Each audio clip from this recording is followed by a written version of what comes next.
Hi, my name is Rachel McLeod, and I'm a licensed clinical social worker, mental health therapist, and emotional wellness coach. And I do the brain work, help people do the brain work for resolving symptoms of anxiety, depression, and traumatic stress.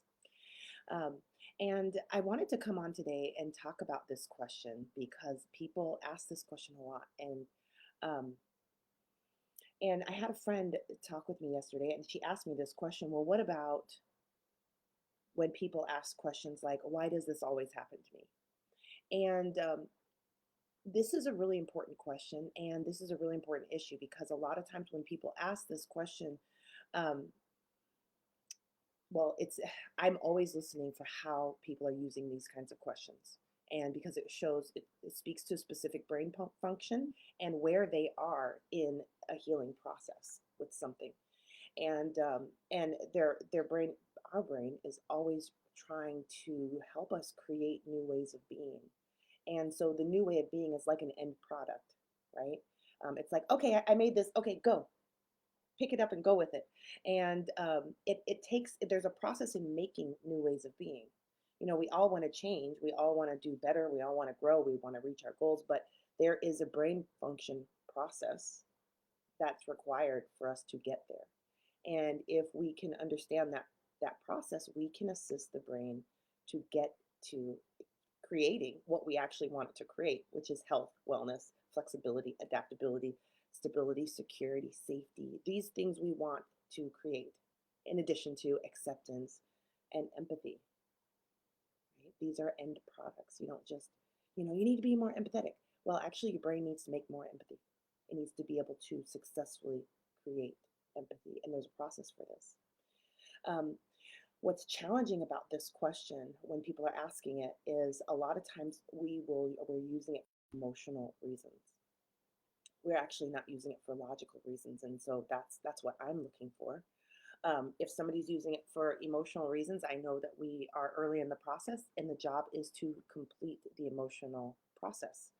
Um, and so when we know that, we can actually skip through this stuff pretty quickly. Um, but what's difficult in interacting with somebody who's using questions for emotional reasons, they don't want to be logical. They're not actually asking you for a question. It's rhetorical. And this is difficult in relationships because you're like, oh gosh, here we go again. Because if you know somebody like this question is stuck.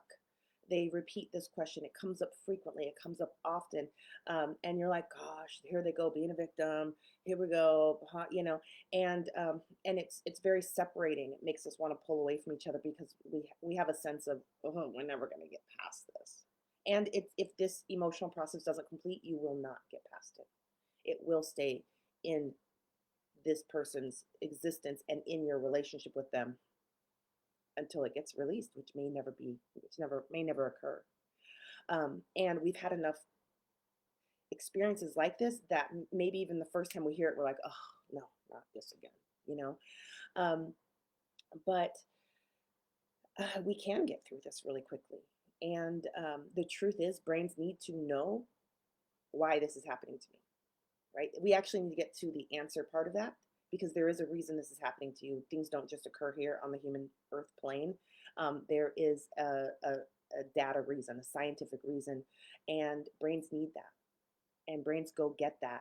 And and in the absence of actual reality and getting to actually the clear why this is happening, brains will say, if it's stuck in emotional stuff, they'll just say, oh well, I'll just make up a story, right? And then it upruns the subconscious program of the story that is a theme, right? So that's not a fun loop. It's not a fun loop to be in, and it's not a fun loop to be around others in. Um, And so let's talk about completing this loop. Let's talk about how this completes. Um, and let me tell you what not to do with this loop. Okay. Um, so let's start with how this loop completes. This loop, why does this always happen to me, is usually so when people have something like this, a question, and they're using it for emotional purposes, like to express something or release something, that's actually what they're trying to do. That's what their brain is trying to do. It's trying to get that thing up and out of there. Um, and so they actually need to do this. But what's going on here is whatever's under the emotion, the words, right? So you got the words here, but underneath there are emotions. That's the stuff that's not processing. That's the stuff that's not making it through the healing pathways. And as a matter of fact, whenever that emotion stuff is experienced, the words your brain associates with it is, why does this always happen to me? Right? So it's really not about those words. It's about the emotional experience underneath the words, the emotion, the stuck emotion, the unresolved emotion. And it's there, your brain's having a difficult time resolving it because it registers in you, the emotion underneath registers in the brain as pain. And so your survival system is like, and so it shuts this stuff down, knocks it off the healing pathways, and goes into survival mode instantly. And so that stuff comes up and survival mode happens. So it gets pressed down over and over and over again. So if we can just slow down here in this space, and really what I have people do here, and so you might try this yourself, if this is one of your questions, um, because we do not want to interrupt, suppress, stop these emotions and these expressions. We actually want them to complete. Okay, there's a difference here. We want to be done with it already. So we can help your brain complete. So what I have people do with this is I will have them say the sentence over and over again on repeat for a very short amount of time. And then I will have them look into their body. Where do you feel this statement the strongest? And then I'll also have them look at what emotions are surfacing right now for you. Some people will find that as one thing, they'll feel it in their body and the emotion. Other people find it like, oh, it's my body over here and the emotion is this. Um, Whatever. And then we're using an intervention. We're using tapping, right? We're using EMDR. I'm having their eyes go back and forth. Or we're using an intervention I love called collarbone breathing. And we're helping their brain complete this. Why does this always happen to me? Um, is usually a grief expression. And it usually has to do with self pity or self sorrow. These are emotions that are highly off limits, frowned upon. We feel disgust about. We're not allowed to do this. It's awful, blah, blah, blah. However, self sorrow and self pity are very important. They are part of being a human. And and they are basically raw material for really amazing things. And I'm going to tell you how it goes. Um, when we find self pity, we are in the very early stages of a healing process and growth. This one, pity is not good in our systems. It separates us from others, even though some family systems really will use pity as a bonding strategy. And so we will be connected by others through pity. If you have a family that's like pity is the native language and pity parties are like you're called to pity parties regularly, um, this this is this emotion needs to get processed in order for those the brains in that dynamic to evolve up into different strategies and different ways of bonding. So each one of their systems needs to learn how to work with pity differently. And usually it just takes one to create that shift. But I digress. What happens when we can properly complete the process with pity, the brain converts pity into compassion. And then from compassion, though, if we stay with that process long enough, which can be like minutes or seconds, because brains are electrical and we're working with electrical processes. We're trying to hook up some stuff, right? So if we stay with that process long enough, compassion evolves into empathy.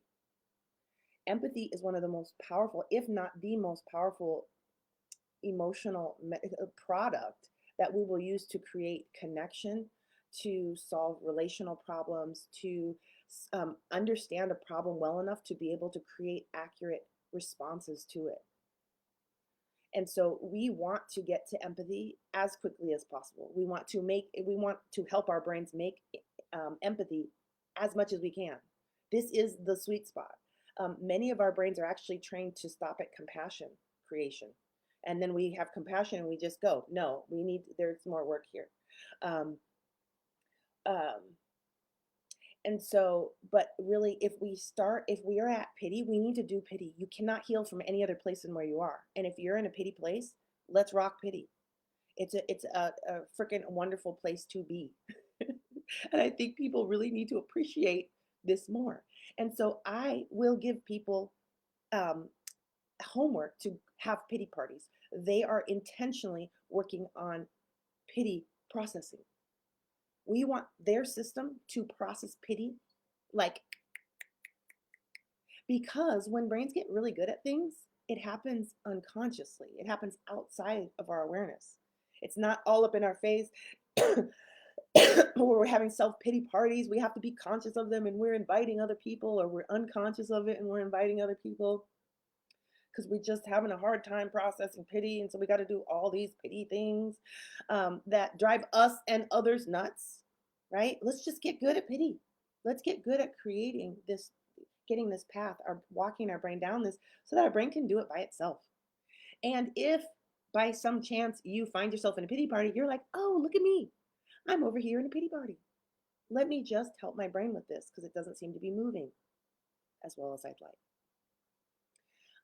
Self sorrow also turns into compassion, and many people are deficient in, like, just having sorrow for themselves. Like, that's never, it's like been never allowed to. They actually haven't done it yet. And we'd like to skip developmental processes, but you don't really get to. And if you do, you will notice in the future that you have deficiencies and impairments, and they're actually because you have not completed developmental processes. And some of the ones that are native to humans are throwing fits, pity parties, self compassion, self attunement, self connection, right? Um, some of them are whining, some of them are manipulation, right? That's actually a childhood developmental phase. If you feel safe, you're going to try to activate your power, your internal emotional power to affect the outside world, and you're going to find yourself manipulating. Guess what? Good. Let's complete that process. Let's mature that process. Let's not stop and suppress it, because then your system never knows how to do that. And then you'll find yourself a manipulative adult. And if you find yourself manipulating, which I know I have, um, you'll know what to do. You're like, oh, look at me. Look at me. I'm actually using a manipulation strategy. It's usually a sign of not feeling safe, right? And if you don't feel safe, isn't that a good place to say, have, maybe you just start with a pity party. Oh, I feel so sorry for myself. I just don't feel safe, right? And then you're tapping with this and you're finishing that. And let me tell you, when you're in your 40s, you want to finish that stuff fast. When you're in your 30s, you want to finish it fast. I don't know if I didn't recognize it any earlier, but I have teen clients that are rocking this stuff. So, the point is that wherever you are, you have to be who you are. So let's get back to the question. And you have to be who you are so you can evolve who you are. So the question being, um, why is this always happening to me? Okay. So while we're doing the emotional pieces of this, which is really what I'm concerned about, because after our brain is done with the emotional components of something, you will notice more logical reasoning occurring because it is moving from the survival part of the brain, the limbic system, the hippocampus, and it's moving to the front of the brain where you will have reasoning, logic, morals. You can't have reason, logic, morals, values, problem solving until this stuff gets to the front of the brain, right? So if the pity is staying down in the body and it can't get past the survival system up here, then it's not going to turn into a logical thing. It's not going to turn into what it will become is data, information about what you need, what you want, what you like, information about you that your system needs to know so that it can help create something for you that works for you and your system. It's also, this emotion is reporting to you what's going on outside of you. Who's compassionate, who's not compassionate, who hurts you, who makes you feel good, why is this happening, what's going on here. All that stuff is contained in the emotion. And so we need to get that to the front of the brain where it can be converted into morals, values, reasoning, logic, problem solving, and where it can then create for you some pretty high level products like empathy, acceptance, forgiveness. You can't just jump to this stuff unless your brain can make it. Insight, epiphanies, and new ways of being, healthier ways of being, flexibility, safety, security, all these end products. Um, and so when we have that emotion and we're using a question like this for emotion, I will do that. And once I start seeing the logic turn on, we'll stay there because I'm like, this is where we are moving until they get pretty clear. And then when we get done with that, then I will ask them the question again. Why is this always happening to you? Right? And I'm waiting for them to say, and come up with a logical reason. And this will happen really quickly or it won't happen. If it doesn't happen, we're not finished. We're going back in. We're going tapping more, or we're doing more EMDR. We're using another intervention. We're going to help their brain gather more of the emotion from their body and get it up. And so, and it's contained or it's associated with this statement. So I'm going to use this statement to get the brain to do its association function, right? That same function we use when we play the word games where you like hold a word on your head and everyone has to guess what it is and you have to guess what it is. Like, or Pictionary where you have to make, there's another game. It's a word game and you have to act it out and then they throw words at you. Because your brain's making associations. Brains are always doing this. And this is how we can access what brain stuff is creating this statement, this emotional use of this word, right? So we're going to hold them in this a little while longer and tap. And then more logic and reasoning occurs because as the more emotion gets processed, all of that stuff gets converted and gets words attached to it and insight and understanding and clarity. And so more of that stuff occurs. Then I'm going to ask them the question, why does this always happen to you? Let's go again at this. And they might say, I know, right? So we're still using it for emotional reasons. So we're tapping. And then I'll ask again, why does this always happen to you? And they will really think and they will come out with like exactly why this always happens. They will understand, well, I said this happened, this occurred. And now we are in another place with that issue. We are exploring how the dynamics in their relationships work. We are exploring.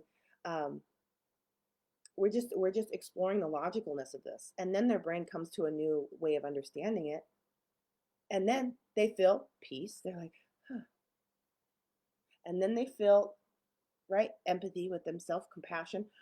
All those things start up. They feel more safe. They're like, oh, I can, because sometimes it's like you're really doing something that somebody else, you're violating somebody else. And somebody else is, instead of communicating assertively, they're communicating aggressively and maybe lashing out at you verbally because you said something that was intrusive or this or that. And so your brain can actually see that you're actually being intrusive. And then it's like, oh, huh. And your brain will create for you a new way of being with intrusivity. You know what? I'm going to get consent before I do that next time. I'm going to get consent before I offer my opinion. And then there's a level of safety comes up because your system's like, yeah, and because I understand why I'm being lashed out at, now I can really prevent a lot of that in these situations. Huh, let's go try it.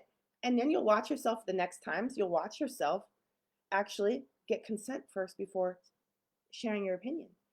And you'll notice that your relationships are going better. And then you notice, wow. And then maybe if you're like me, maybe just stop offering your opinion. Unsolicited advice, like, hello. So, and it changes a lot of dynamics and it creates more safety and more wellness in your life and relationships. So here we have this annoying question, why does this always happen to me? And we actually have converted it into something very useful and very powerful and have created a total major life upgrade just by processing and understanding and completing the process with one question, one emotional process that needed to be completed. And these are happening all around us in our relationships, in our ways of being with our money, in our ways of being with our children, in our ways of doing school. Why am I always getting this? You know, and it's like, I invite you, you can go ahead and try and find the logical answer, but really it's so much better to do finish the emotion, because our brain does not have problems with our problems. It has problems with how we feel about our problems. If you can get the feeling stuff processed, all of a sudden your brain is ready to make some to continue the process and do a really great job for you. And we need to empower our brain to do a good job for us, because it really does have this problem with emotional pain. And the pain neurons will stop our ability to convert emotion into logic and all the end products, because that's how we're designed. That part of the brain, the survival system, is designed to um, really to do this survival modes, but it's also we it's designed to be influenced easily by by physical touch, physical processes, sound, using the physical body to create change, to influence it. Oh, we're safe. Oh, we're eating food. Okay, that must mean we're safe, right? Oh, we're taking a walk. That must mean we're safe. Oh, we're listening. We're doing some tapping. Okay, I can receive those safety messages. Some of these things like tapping and EMDR and collarbone breathing are actually using some of the natural ways the body is always already using to heal. So we're already sending like the healing message in through that way. I don't know if that's as important for you to know as just me to geek out and say that, but that's why I really like these interventions, because they're a lot easier than taking a 20-minute walk to process some emotions, because we're actually hijacking the body's own communication system, not hijacking it. We're hacking into it. Sounds very intrusive. But we are using, how about that? We're using the brain's, a natural communication system our body and mind is already using. And we're amplifying the results we can get intentionally, instead of having results happen accidentally every so often. We can really go in and work, and get the brain up to speed in life, because some of these things, like our developmental processes, like from early childhood, we can get through that stuff very quickly and get some really great things built, right? Because we have to practice these things to get good. Our brain needs to practice these things. So if you're somebody who's asking questions like this, why does this always happen to me? Or there's some other ones that happen that people say, why can't anyone see me? Why doesn't anyone care about me? Why doesn't anybody help me? Why am I the only one that does anything around here? Those are questions that follow the same process. Those questions are being used for emotion processing, and the brain is really trying to really press that emotional processing piece, and I invite you to help it. And really, that's really the piece, is that giving it 30 seconds of support right there can be life changing. And sometimes it requires 2 minutes of support. Sometimes it requires some advanced strategies. And so, what I would encourage you to do is help your brain finish these things and mature these things. And so, let me tell you this. Um, you can find these interventions and trial them for yourself. You can take one of these questions. You can follow the process I just gave you. You can find some tapping. I offer these tapping, collarbone breathing, and energy medicine interventions. I offer them free in my email list. You can get on there and you'll start the very first day, you'll get access to my training on emotional freedom techniques. And then 2 days later, collarbone breathing, 3 days later, 2 days after that, then energy medicine. I want you to have time to experiment with these, but hold those questions in your mind and start tapping with them. And I like tapping because it's like the simplest intervention to use, right? And notice how you feel. And you should notice like some emotion changing. You might actually even notice like your chest is tight when you say those words, or maybe your stomach sinks. And as you're tapping through, you might notice that actually your stomach feels good, but now your shoulders feel all tight and tense. Keep going. Your body is telling you a lot of things. The bodies speak in sensation. They don't speak in words. Your body's not gonna say, well, remember 3 years ago when this happened? Well, this reminds me of that, and I still have a lot of grief. And remember, like, it's not gonna say that. All it's gonna do is tighten your shoulders. That's the whole communication. That's the whole book it wrote you. It's the whole letter it's sending you. And so you can pay attention to that while tapping, right? If you want some strategies to go through this in a very strategic and specific and strategic way, this is what I help people do in my 8-week program. And so I have a self-study version of this, and I also have a program where I will walk you through every step of that process. But it teaches you how to help your brain move through the emotional pieces. And actually, the very first part of the program is stress processing, and it's really emotional stress processing. But when the emotional stress gets processed, your brain is actually able to actually resolve your stress. And so you'll notice stress reduction, you'll notice symptoms of anxiety, depression, and traumatic stress resolving, and you'll just, and that means, see, I say this stuff like get rid of symptoms, but really what comes after the symptoms are resolved, because actually they're used for information, because it's stuck emotion. And so it also, the brain starts making clarity, calm, peace. It starts making the products it's supposed to make for us. And so there's so many wonderful things that go on with this. And my program is available just in parts now. So if you're just like, oh, I want to try it out, the part is $37. So it's not a big investment, and you get this is the strategy I start all of my clients on, and we get rocking in the very first session. So this intervention is, the strategy is really, really effective. It's really effective. I trial it on all the brains, all the different learning styles, all the different sensory styles, and it works, and they love it. And it's very, very empowering to work through one issue after the other. And you're learning how to be in a self-leadership role with all the chaos in your mind. And, we need to get all that stuff straightened out. It's not supposed to be like that. And when you start this project, it's not like your brain lines up and says, okay, we're going to single file march through the healing pathways. No, they're like, what? The healing pathways are open. Let's get in there. And it's in this strategy helps create order and helps to single file the issues your brain wants resolved. And so it's really comforting too, because you're like, I'm going to get to this stuff. And it's also comforting because you're like, I know where I am. I know what I'm going to do today. I know what issues I'm going to resolve.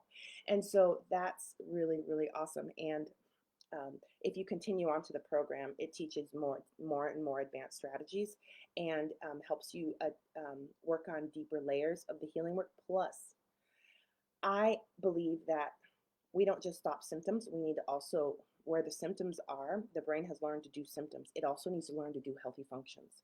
So we need to heal, and we also need to provide the brain opportunity to put some healthy function in there. And so my program is designed for that. So the further you get into that, the more you'll notice that you're helping your brain build new functions very intentionally. In the beginning parts of my program, it's a lot of the healing work, which from there your brain will naturally reorganize. But most brains need some guidance on, hey, let's build this. And did you notice when you built that? And sometimes it's just you need that awareness, so that in those moments where you need the new function, like um,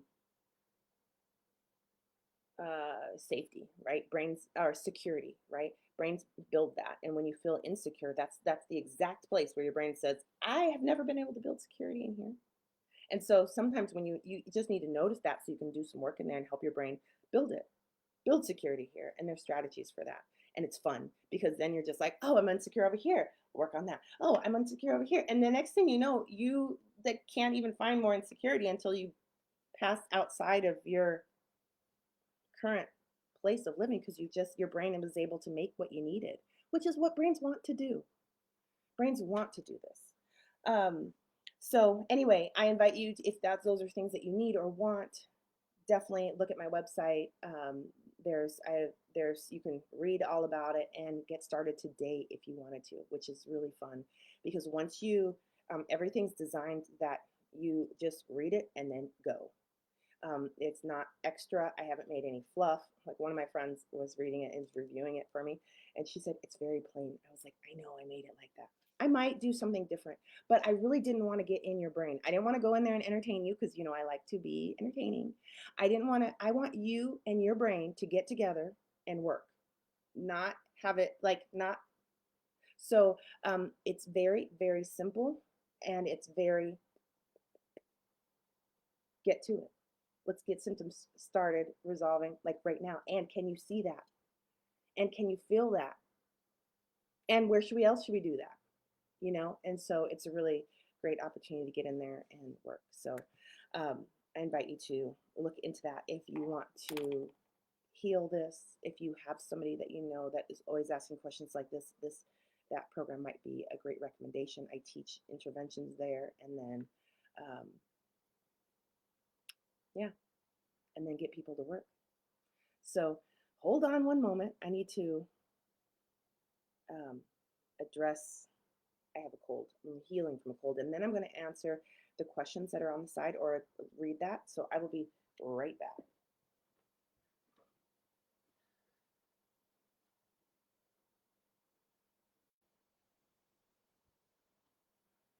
Okay. Um, okay. Alex says sorrow and self-pity are targets for compassion. Question mark. Without concern for enabling undesirable interventions. Okay. Um,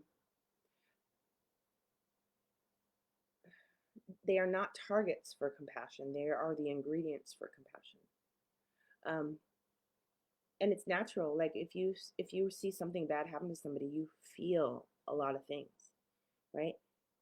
Some of those things you feel are sorrow. Sometimes we feel pity. Um, and that's a real thing. And I think it would benefit us if we got to know these emotions so we could recognize them when they move through our body. Um, and so, and not be, a lot of times we have a really strong reaction to them. We really, like if somebody's holding pity, we're like, snap it out of their hands, like, don't hold that. And it's like, no, actually, there's nothing unsafe about pity. We don't have to be threatened by self pity. And we are threatened by it because we know that this stuff can get stuck in our system and cause problems forever. And it can really separate us from our dreams, our friendships, our relationships. And so it's very threatening to us on a very primal level as a pack animal, right? So we tend to be afraid of these things, but brains convert these. Like it comes up, it moves through. There's no danger in this. Um, a similar thing, for instance, yesterday I was doing some work with somebody, and they were trying to pretend that they did not hate their parents. And so we were working around that, right? But until finally they could just go through the hate process and go through the process of, I hate you. I want you to know I hate you. They didn't tell their parent this, right? We're working on it. Um, and I don't accept your apology, and I don't forgive you. And this is why. And we just tapped with this and did that. And then I brought them back up to it and said, I, I, I work my energy medicine circle. We get together and we work on each other. It was awesome. I had a huge release. I think I'll be talking about that recently soon. It was awesome. It was awesome. I was working on something from like 2 years old. Great. Anyway, um, it was time for that thing to come out. But that's what was happening. So I was meeting with friends, but we were supporting each other in some work. We all take turns. It's great. Um, so um, anyway, we brought it back up to I hate them, right? And now it evolved, and I don't accept their apology. And it totally evolved, and they were ready to be in a place of I can accept your apology, and I also know that you're not a safe person. Um, and that I can accept the reality of where it's at. And so here, this one emotion that's totally off limits becomes logic, reason, understanding, connection, empathy, and reality, right? That helps us to when we can't if we can't get to reality, which our brains are not designed to. There are reasons why we cannot get to reality. It's part of what happens with PTSD, right? The reality is there's a snake, and the reality is people are terrified of the snake, right? So they can't actually see the snake. All they see is their fear and all the experiences before. So we actually need to take that stuff off so that they can just see the snake, because this snake is not scary. The reality is this garter snake doesn't like you, right, anymore. It's trying to get away from you. It wants to stay out of your way. It really, it's not. And so when we're doing this work, we're actually helping people get more to reality, right? Take it off the trauma layers, taking off the filters of whatever, is going on through their nervous system in response, right? The associations the brain has made with the snake lay on top of that. So we're trying to clear that up. Um, we need to make reality. We need to make accurate thinking. Brains make this. That's an end product. An early product is emotional reasoning. Well, it feels scary, so it's scary. It feels like you don't love me, so you don't love me. It feels like you don't care about me, so you don't care about me. It feels like, right, that is not logical, and it has nothing to do with reality. It could, but we would need to take it through your brain's process of making accurate thought and making an accurate understanding and map of reality in order for us to see if that's actually accurate. And chances are it's not. Chances are there's some yes, this, no, that. It's complex. It's not black or white. It's not yes or no. It's usually a lot of everything, which we need, right? We need to know that, for instance, it's not, you can't yell. Yelling is bad. No, actually, yelling is very good. If you're coaching a team on the soccer field and you are having to holler out there, you better yell, right? And these are, right, our brain needs to find appropriate uses for all the things, and where it's not appropriate, it needs to understand it, not just And this is a trauma sign. When we find that people are stuck doing this all the time or stuck doing this all the time, that is a sign that the functions, the brain is not making anything else. And the brain needs to make some other things, because it's like trying to build a house and all you have is a hammer. You're going to be stuck because you also need a saw, and you need a screwdriver, and you need it, and you need it, and you need it, and a paintbrush, and you need some things. Otherwise, your house is not going to be very good. And so we need different ways of doing things. We need different ways of being all the time. And we need that. We need our brain to be able to say, oh, that didn't work. Let's try this. Let's try this. Okay. And hand you different things. Or for you to, that's healthy brain function, right? What's not cool is to do the same thing over and over and over and over and over and over and over and over again, right? Like we go and maybe you have parents that don't give any approval, but you keep trying to get approval, right? That the brain is not making new ways of being because it doesn't understand. It's stuck in the emotional process. I need this, I want this, and unmet needs, and hurt, and sorrow, and grief, and self-pity, and confusion, right? Why? I don't understand. They say they want me to, I keep achieving, but they don't, it's like I can never get it right. I can never do it right, right? And I'll do this, then they'll see. Then I'll do this, then they'll see, right? And it's like, that's not, that one way of doing it is not working. And you've been doing it for decades. And your brain is not coming up with another solution, another option, or the accurate option that will actually make that stop. We need your brain to create that, and we do. And that's what these processes are for. And once you learn how to take your brain from emotional reasoning to an end product, holy cow, that's awesome. And you'll need to do that over and over again, right? So, not that if you're watching me, you'll need to do that over and over again. Um, but the deal is that you also will have the privilege of helping yourself, even when, it's just about supporting the self, right? Being able to do it effectively, it's how we build confidence in ourselves. So, and really connection to ourself, loyalty, it's how we repair the connection with the self, which is, I'm all about that. I think we need to work together internally and then also externally. So, okay, so I wouldn't say they're targets for compassion. They are the building blocks of compassion. And it's important that you do this for yourself first and then others. However, if we are facing sorrow for others, pity for others, great. Your brain is still practicing working with sorrow and pity. We need to do that, and when you learn to do it outside, it's easier for you to apply that same process inside. So, but your health, you need to do that for yourself. Your brain needs to be able to take sorrow for yourself and pity for yourself and convert it, and remove the barriers and obstacles to that. So there is no concern for enabling these patterns. Brains become saturated with things when they understand them fully. They don't want to go back. I kept trying to bring this woman back to I hate my parents because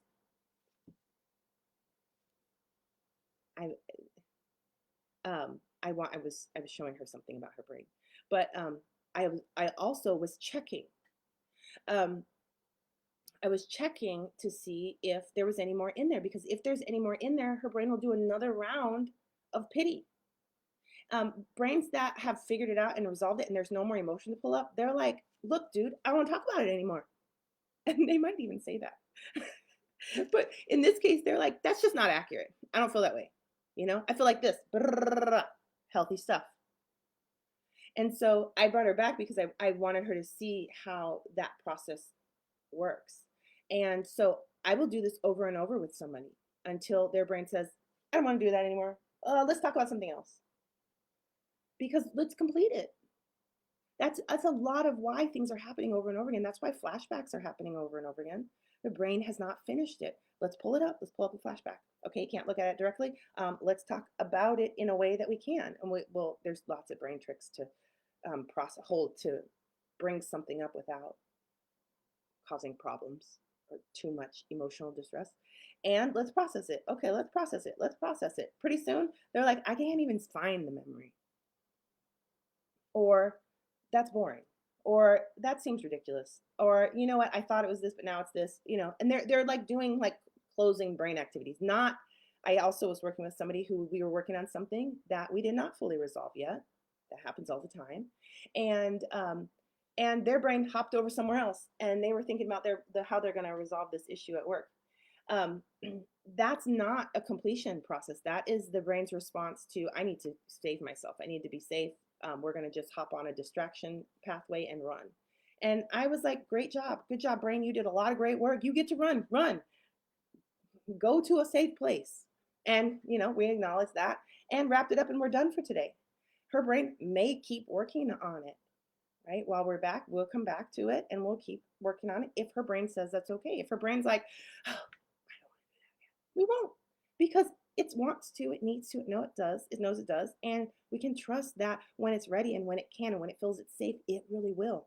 And besides that, we got other things to work on. Chill for a little while.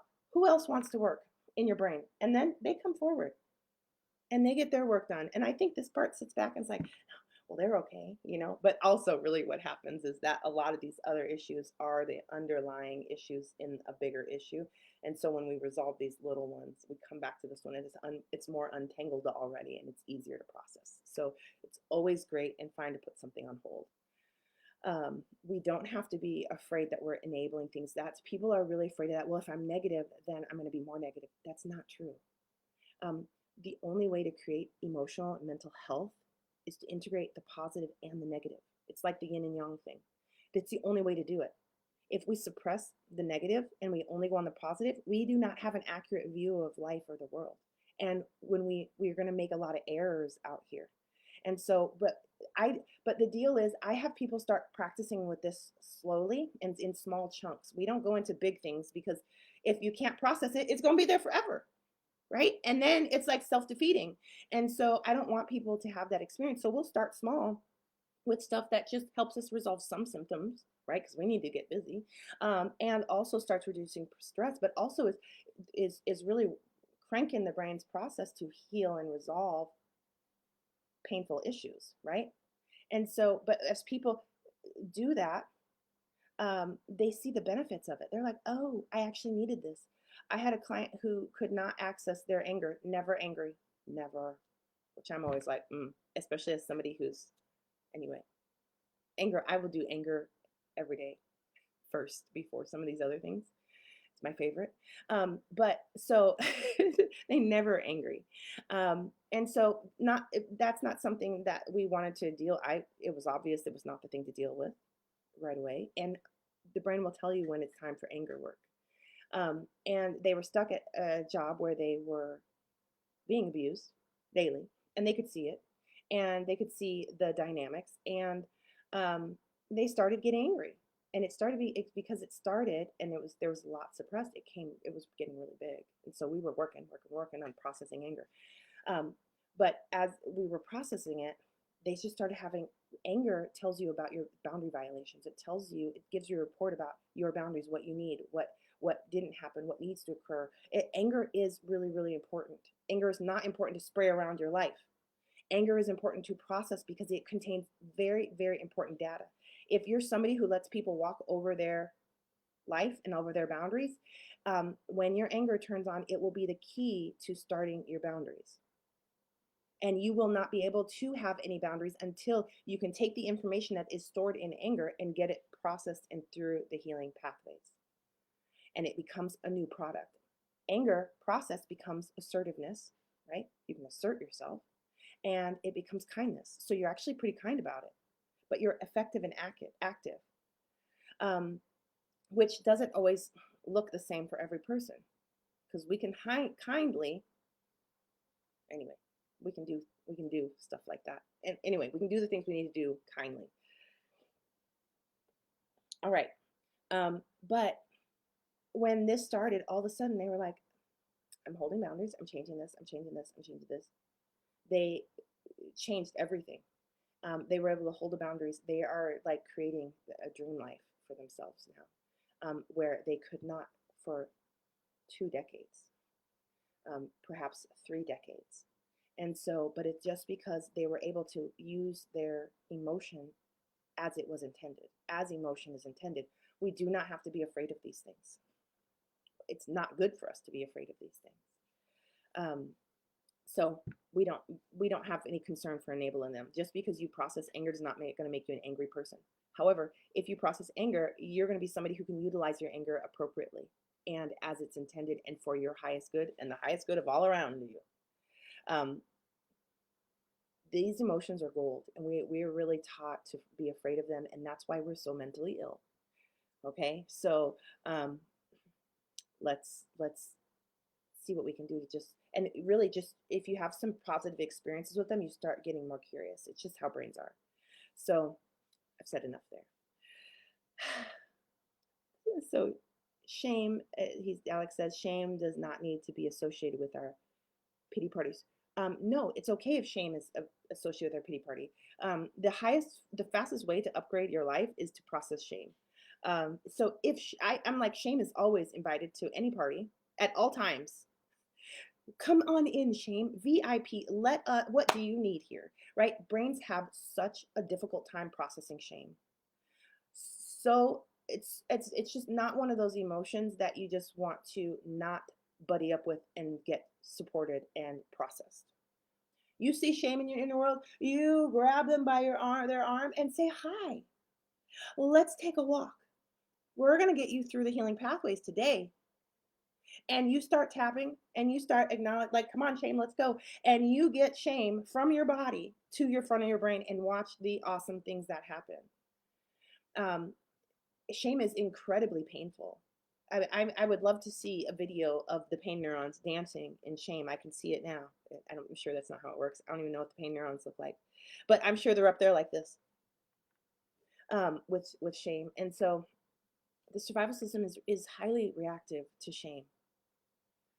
That's why shaming works. You can keep people in a very small box just by shaming them, because their pain neurons will let them know they don't get to go out there. They will stay right there their entire life. And so if you can get the shame processed, all of a sudden you can have a bigger box. Now you can move in bigger places in your world. So shame is invited to all the parties. Shame, I have said, and I'm going to say it again, shame is VIP. Very important particles. I don't know, people. Very important stuff. So if you're in a shame party, if you're in a pity party and you're feeling ashamed, you're dealing with shame first. You're tapping with shame. I don't know what your intervention is, but I want you to see me doing an intervention here. You can use whichever one that works for you, and you want to quantify that and qualify that. Don't just say, oh, this is what I've always done, so it works. I don't know that it works. I would need to make sure your brain can go through this and this and this step, and that we see evidence of that. If that evidence is not occurring, then it's time to find another intervention. Thoughts from Rachel. Brain function is brain function. Your brain will give you the feedback you need at all times. You might not know what to do with it, but you're getting the feedback. So yeah, definitely work with shame. That's all I have to say there. And I really will. There are times when it's time for a shame hunt, and that week will be about processing and practicing shame processing. So hold on. I have to go do my people with my cold stuff.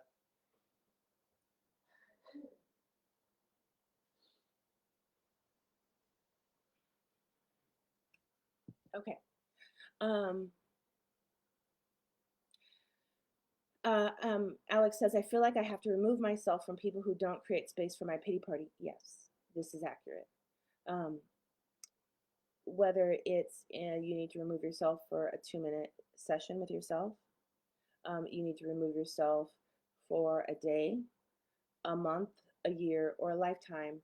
Um, those are really hard choices to make the longer we go out.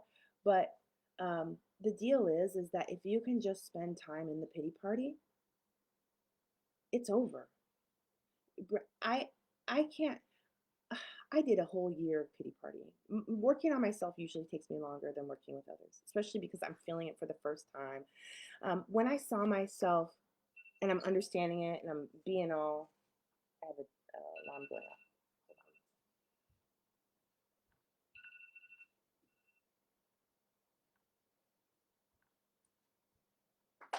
Okay. Um,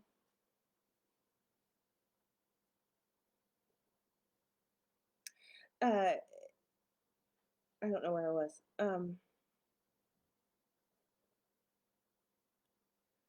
Yeah, I'm just saying that I spent a whole year and gosh, I was so annoyed with myself.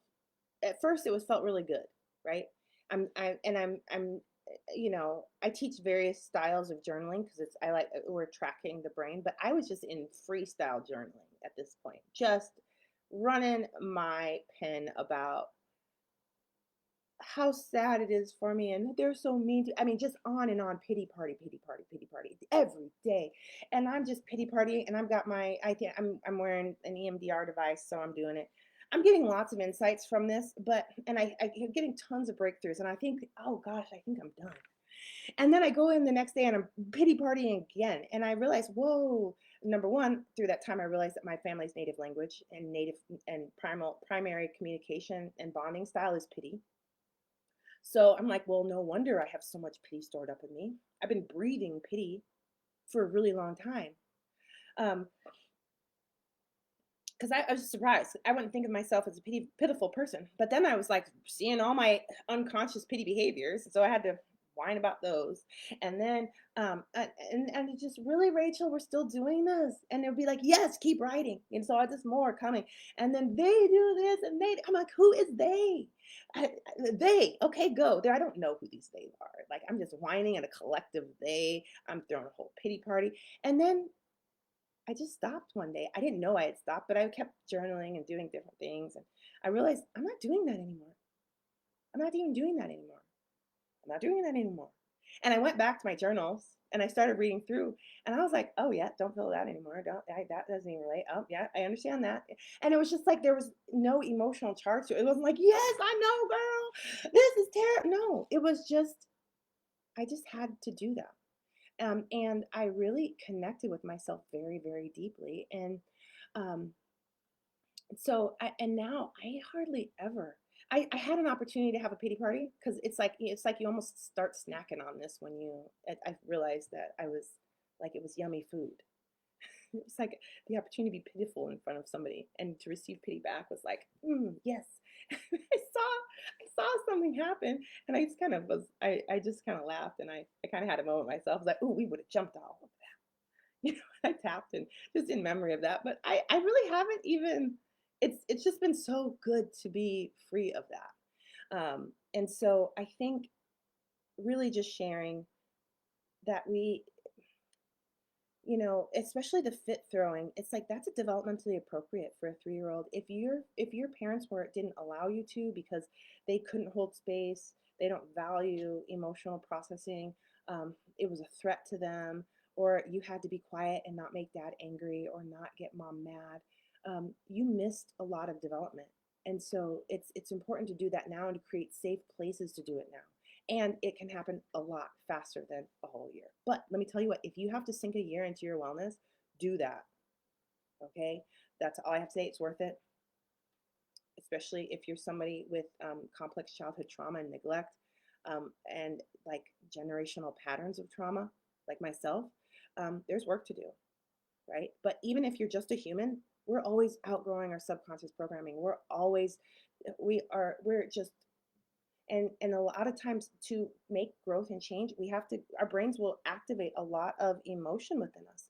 Our subconscious programming is made of emotions and thoughts, and when it wants to upgrade it, it all moves through your system. You feel all of that stuff, and you get to, your brain will upgrade and work through that. So I would just say, don't be afraid to invest in your wellness.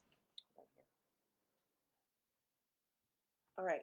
Um, and yes, we were talking about removing people who don't create space for my pity. Yeah, I think that more of us than we know need to create a space and time for healing. Um, I work with a lot of people who are still in their jobs and doing things, and we're doing massive healing work, and it takes a little bit of time because it has to fit in. I have other people that have hit such lows, they don't function, and so they're not going anywhere. Um, and they get to stay and they get to heal. And that can go really fast. It's nice to have a space where you can heal, and we can create some of that space. Um, we can create spaces where we're less triggered so we can just heal one at a time, little by little. Do what you need to do. And it's okay to be in a job and holding up a family and all that stuff and do your healing work. Great. That can happen fast too, as well. So, um, yeah, sometimes you have to remove yourself to create that space. Um, Josh says, this is an excellent way of processing any undesirable symptom by creating space for healing. Absolutely. Um, you are excellent at breaking things down, so healing has its highest rating of growth. Very impressive. Thank you. It really does work like this. This is how we are designed. Um, let's see.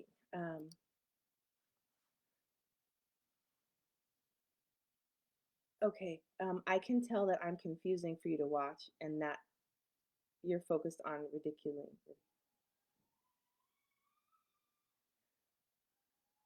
I can tell that I'm confusing for you to watch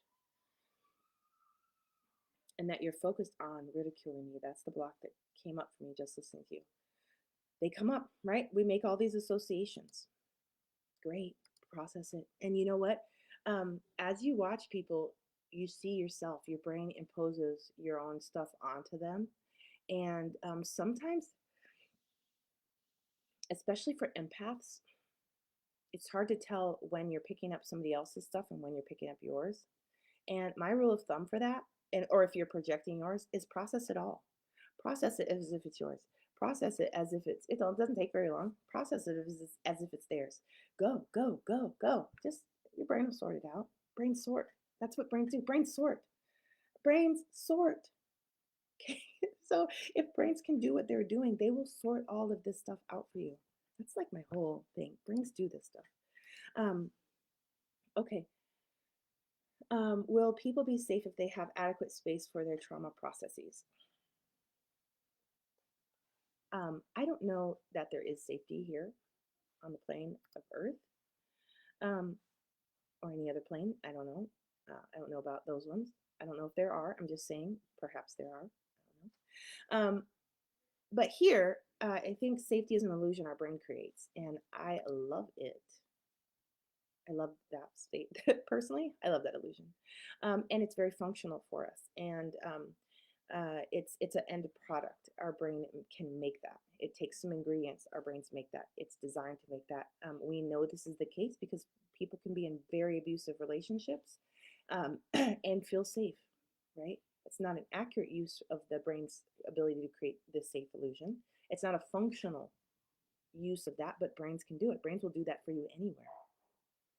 Um, and so there's stuff combined in there, but that proves that our brain can create safety anywhere.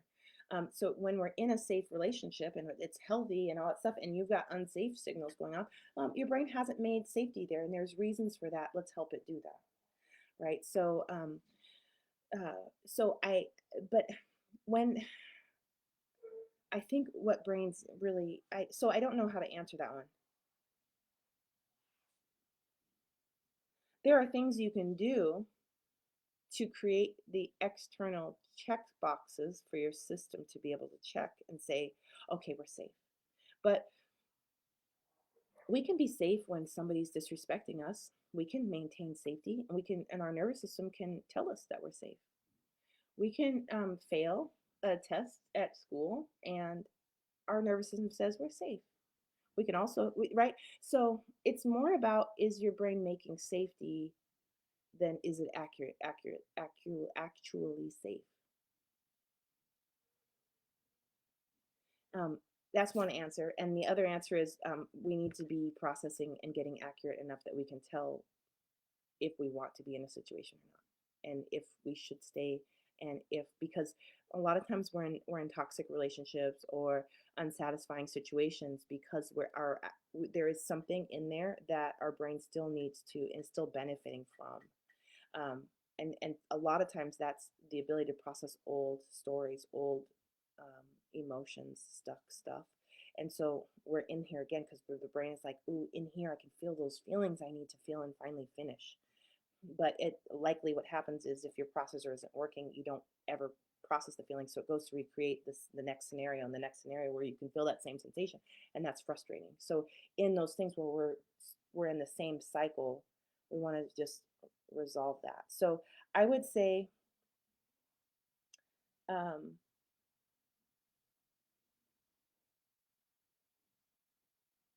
we can we can increase the odds for healing by changing the environment, adding support, those things. I think that the answer there, I can't answer. The answer there is no. And will people be safe if they have adequate safe for their trauma processing? No. Yes, maybe so. Um, but I'd say what I think you're trying to say is, can we improve the odds for healing successfully? Yes, let's do that. Um, also, he says, thank you for your incredible support. I would like to know I can be safe if I process my grief appropriately. This is important for me. Yeah, absolutely. That's the deal. That many people are working on grief. Grief is real and it's appropriate and it's right. And if you're feeling grief, it's not about questioning it. Your system finds something grievous. I don't know if I'm saying that word right. And so you got to take care of you. You have to listen to you appropriately, even if you is not being connected to reality, right? Even if like other people wouldn't feel grief in this situation, you do. You have to attend to that. It's actually here, right? It's like, you go to your garden and there's weeds and you're like, you shouldn't be here. There's no grief. These weeds shouldn't be here. They're there. Can you just get down and pull them out? And that's what I'm talking about. We're talking about the same question. Why are these weeds happening to me all the time? Right? That's a particular stage that we should not. That's right. It's the right stage if that's what's showing up. That's where you are in your development process. Be there, because if you're there, it will soon turn faster and faster, and pretty soon you'll be like, why are these weeds here? And you might notice that there's a weed above that the winds are blowing, and you're like, oh, let me go get that weed. Okay, that's how we solve problems, by getting out of the past, not out of, past the emotional process. So, having said that, I'm gonna go. I meet with my graduates today, and so I'm gonna be doing that, and I'm gonna go kick my feet up for a little bit. All right, take care.